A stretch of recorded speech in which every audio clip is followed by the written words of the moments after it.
Hi, everyone. This is Tom Broussard. It's in the afternoon of Monday, June 1st, first day of Aphasia month. Uh, Busy, busy, busy. That is for sure. All of us that have had strokes and aphasia, it is a busy day with the aphasia world and our clinicians and students and our therapists. So we do thank everybody and thank you very much to the aphasia world and the clinicians world who have um, got us to who we are today moving forward, because that's what this is all about. When you have a stroke and aphasia, the body is ready to start doing things, but you do need a push, sometimes a big push. And it's from your family or it's from your therapist. So I do thank both of them for letting us get pushed. Uh, in my case, I left the hospital with no idea about this thing called aphasia. Sadly, and I don't want to say that sadly, but they told us later that it takes about a month for your brain to settle down. And I am sure it took about a month. And I didn't get to see my therapist for about a month.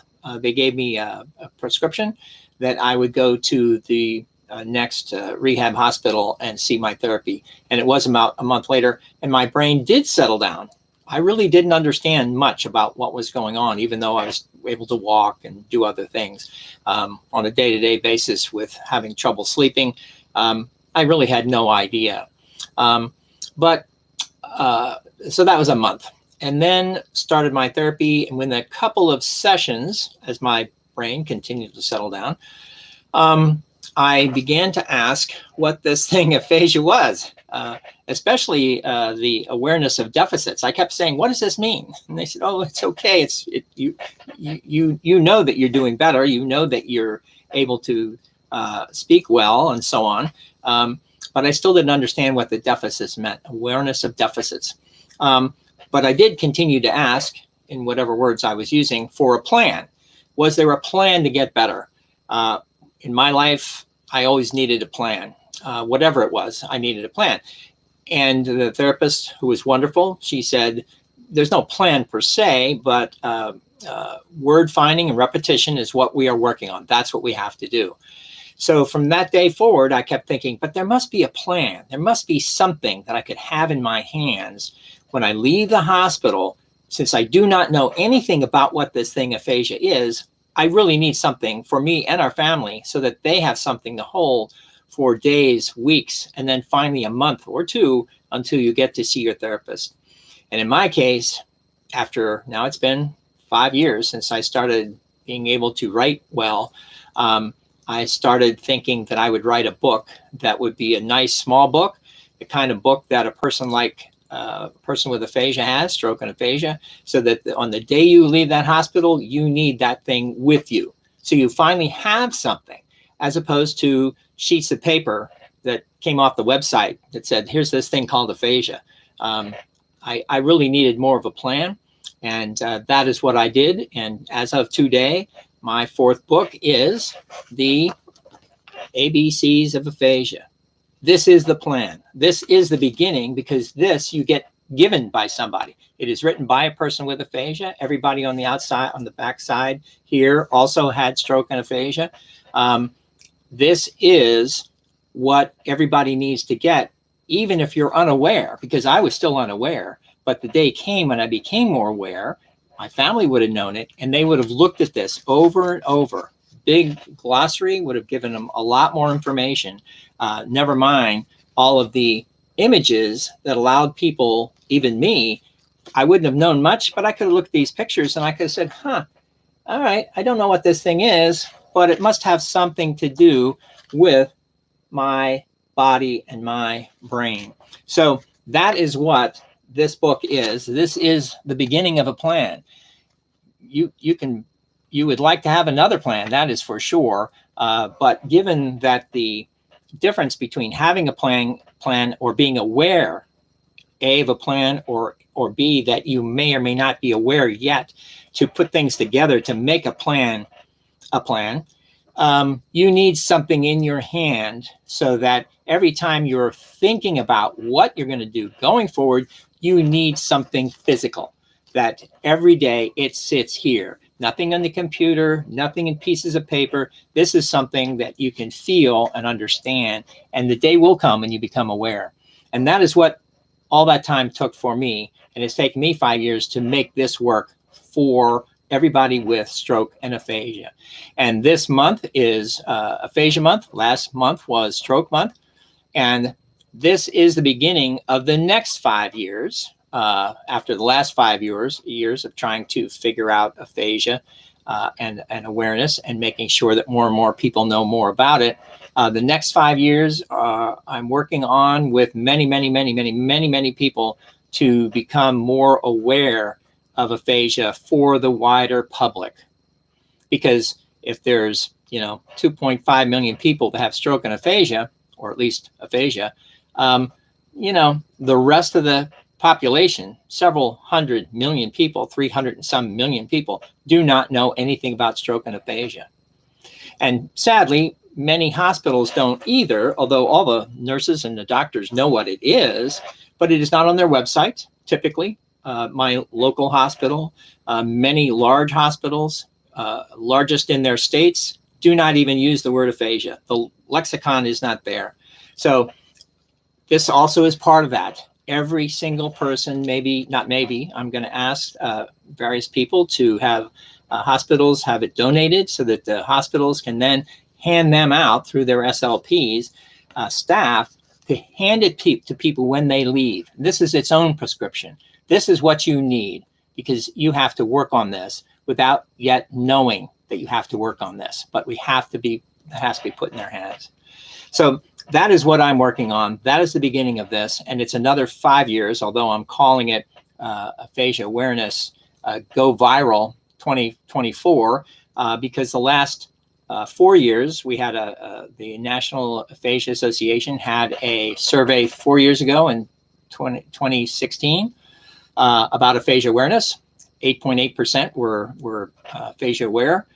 Another 4 years, meaning just recently, did the same study. 7%, it went down for whatever reason, but 7% are now aphasia aware.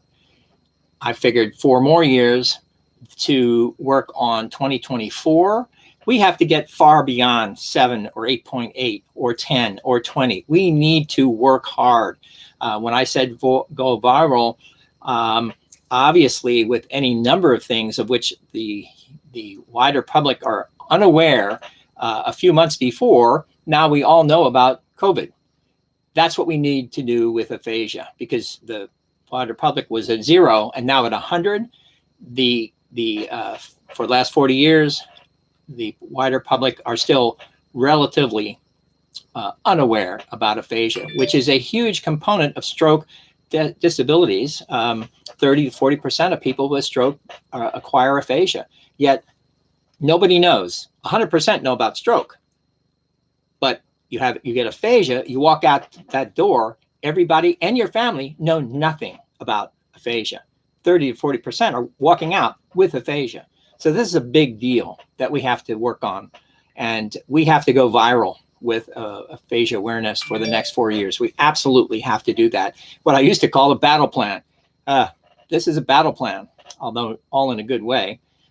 We do have to work hard on this for the next 4 years, and then 4 years after that, going forward. But the book, I made it so that the book is designed to be used at hospitals as well as any number of other places. It's also designed because it has the pictures, because I knew that all I could really see were pictures at the beginning. I could understand what it meant, begin to understand what it is intended to mean, but the pictures helped a lot. And then I could see the title, I could see them more. Then there's more of a definition, and then the glossary at the back has 90 some additional explanations, plus all kinds of research pages, including 22 of, I would call, the top speech language pathology organizations in the country that have their website. So again, you have to work your way up on all of this. And for me, I thought it's just started with the pictures. So you begin to understand, oh, the ABCs of aphasia. Oh, this thing called aphasia. How is it pronounced? What does it mean? How do I get better? Will I ever get better? How many different kinds of aphasia are there? You can tell me that the day I leave the hospital. I will forget it in an hour. You can't tell me that every single day. I need something with my hand. So that was the beginning of this little book with a huge impact, if we can, to further educate the wider population about stroke and aphasia and get to 2024 for the next survey and make sure we are into double digits and not just a 10. I'd like to say a 20 or a 30. The last 5 years, this is what I've been doing, as have most of the people with whom I work in the aphasia world. Unless something else happens with me, I will be working on this for the next 5 years and beyond. And I'm hoping that everybody else can also join with this plan called Aphasia Awareness 2024, Go Viral 2024. More of these steps will be coming through the rest of the year because it's just me. And each of these steps are fairly complicated, not really complicated, but they take a lot of time to be able to articulate it for everyone else. The first step was the book. More very important steps are coming, but it's going to take the rest of this year, I think, to get it in everybody's hands, begin to understand. And along the way, hopefully I'll be able to have some successes so that that'll help others too realize that, oh, if we do these things right here today, we can start to see awareness occurring here and around the country going forward. Thank you very much, everybody. It's a big month. So this is day one, and I hope every day we're going to have something happening. I am sure we will around the country at any number of organizations who are working hard on making the country more aphasia aware. Thanks again. I will talk to you all soon. Have a good day. Bye-bye.